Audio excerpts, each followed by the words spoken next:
Good morning mga ka-OFW. Nandito na po tayo ngayon sa job site.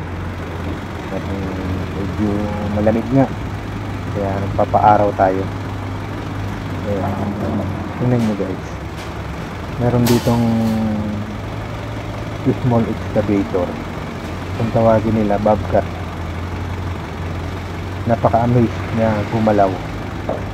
Pagka pinanonood ko talagang mabilis ang pag-excavate niya, tapos may ita-transfer niya agad yung mga lupa.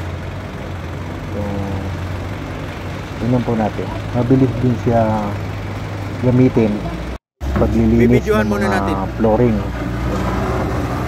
Inaalis niya yung mga dust, yung mga nakabukol sa flooring, tapos itinatapon niya.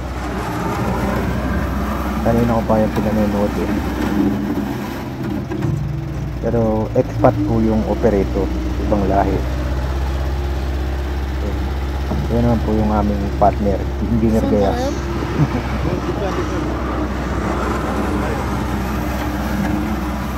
Yan.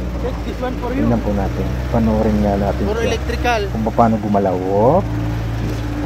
Diba? Nag-vertical pa, umiikot pa. Ay, kaya pala natatanggal niya yung mga hindi ka nais na nakabukol sa flooring.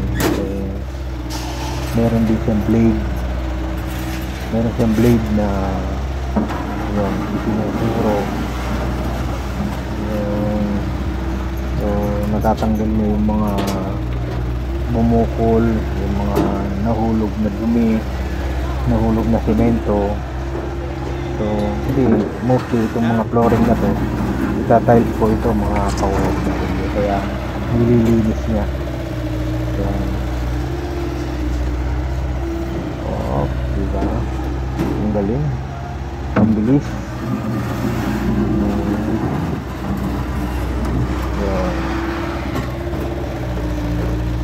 Yun lamang po guys. Thank you for watching. Bye bye.